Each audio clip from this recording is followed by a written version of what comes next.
Hello दोस्तों, आज की इस कहानी में आप सभी का स्वागत है। इस कहानी में मैं एक लड़के का रोल निभा रहा हूँ। मेरी शादी को लगभग 1 साल पूरा होने वाला है और जब मैं पहली बार दूल्हा बनकर ससुराल पहुँचा था, तब मैंने थोड़ी देर तक अपनी नज़र उठाकर किसी की तरफ भी नहीं देखा।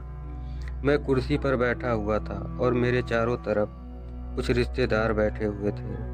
तभी अचानक मेरी नज़र मेरे सामने खड़ी एक लड़की पर पड़ी। वह लड़की मुझे देखकर मंद-मंद हँस रही थी। उस समय मैं दूल्हा बना हुआ था, इसलिए सोच रहा था कि मेरे कपड़े या ललाट पर लगे हुए टीके में कोई गलती है। तभी मैंने अपने जीजा जी को पास बुलाया और कहा, मेरे कपड़े तथा ललाट पर लगा हुआ टीका सही है या नहीं? तब जीजा जी ने जवाब दिया, सब कुछ ठीक है, एकदम मस्त लग रहे हो। इतने में वह लड़की मुझसे कहती है, अगर मैं आपसे शादी कर लूँगी तो मेरी बड़ी बहन से शादी कौन करेगा? फिर मुझे पता चला कि यह लड़की रिश्ते में मेरी साली लगती है।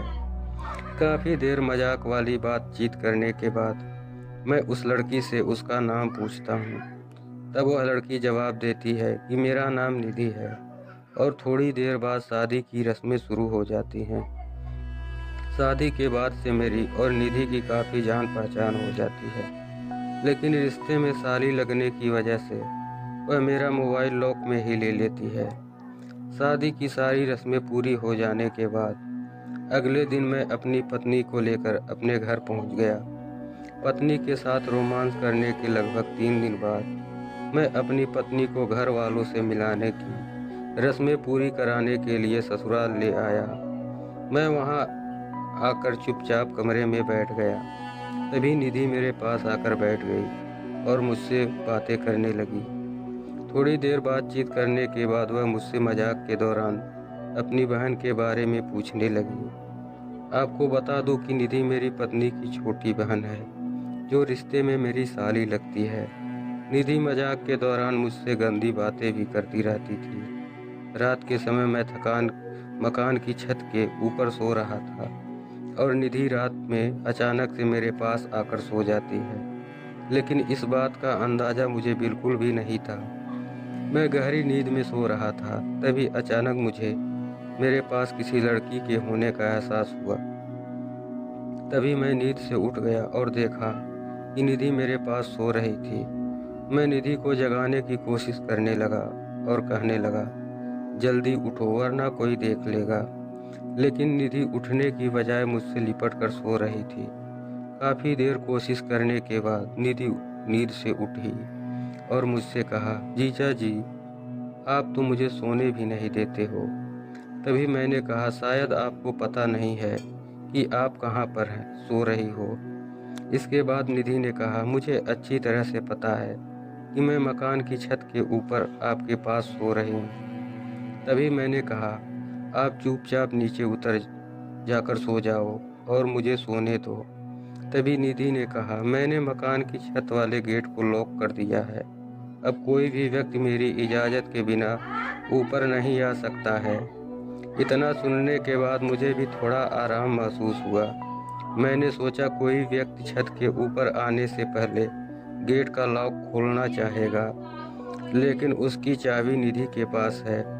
इसके बाद क्या था, मैं भी पूरी तरह से निडर हो गया और काफ़ी देर तक दोनों मस्त भरी बातें करते रहे।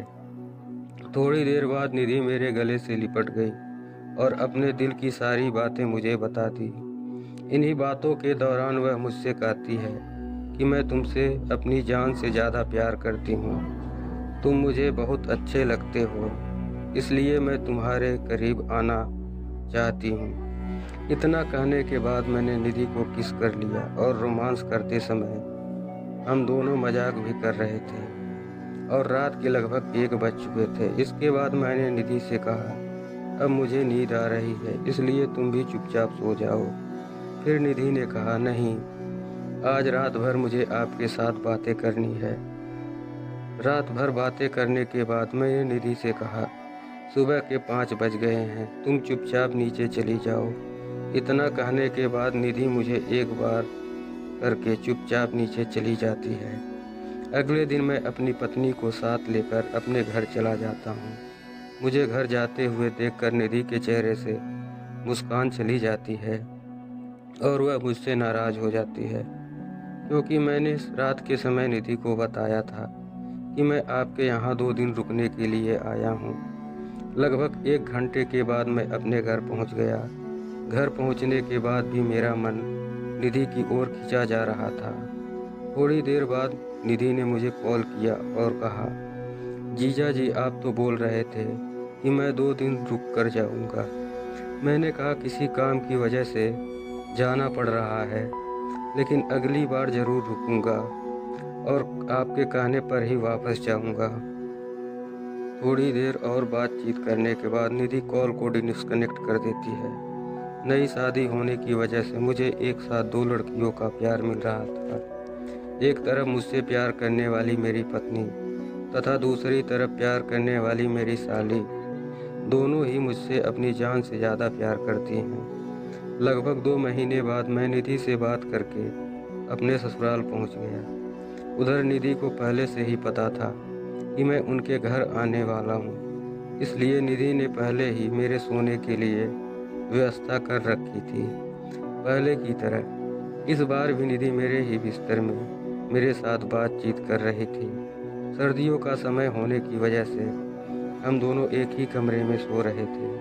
आज भी मैं और निधि एक दूसरे से मुलाकात करते रहते हैं। साली होने की वजह से मुझे भी उसके बिना रहा नहीं जाता। हम दोनों का रिश्ता भले ही जीजा साली का है, लेकिन हमारा प्यार देखकर ऐसा लगता है कि हम दोनों पति पत्नी हैं। निधि भी मुझे अपनी पति की तरह ही मानती है। वह मुझे अपने पति की तरह प्यार करती है और चाहती है कि मैं उसके साथ उसके पति की तरह ही क्रिकेट खेलूं। वह मेरे साथ क्रिकेट का मस्त वाला खेल खेलना चाहती है। मेरा भी मन करता है कि मैं भी उसके साथ ऐसा ही मस्त वाला क्रिकेट का खेल खेलूं। और फिर आखिरकार वह दिन भी आ गया जब मैं और निधि घर पर दोनों अकेले थे। मेरी पत्नी अपने घर वालों को लेकर मार्केट गई थी, क्योंकि एक फंक्शन आने वाला था जिसके लिए उन सभी को कपड़े खरीदने थे। तो मेरी पत्नी उन सभी के लिए कपड़े खरीदने चली गई थी। अब सभी घर वालों के लिए कपड़े खरीदने में समय तो लगता है। मैंने भी अपनी पत्नी से कह दिया था कि आराम से शॉपिंग करना, घर का काम मैं और निधि देख लेंगे। इसके बाद वह सारे चले गए। अब मैं और निधि घर पर अकेले थे। मैं और निधि एक दूसरे को देख बेकाबू होते जा रहे थे। हमारा मन एक दूसरे को देखकर समुद्र की लहरों की तरह गोते खाने लगा था। मैं स्पष्ट देख पा रहा था कि निधि के चेहरे पर मेरे पति कितना प्यार है। वह एकदम लाल हो चुकी थी। उसके बाद मैं समझ चुका था कि यही सही समय है हम दोनों की ख्वाहिशों को पूरा करने का। तो मैंने क्रिकेट खेलने की तैयारी शुरू कर दी और मैंने धीरे धीरे करके निधि को अपने पास बुलाया। और पास बुलाने के बाद मैंने उसके साथ ऊपर से नीचे तक क्रिकेट खेलना स्टार्ट कर दिया। मैंने उसके साथ अपनी पत्नी से भी अच्छा वाला क्रिकेट खेला।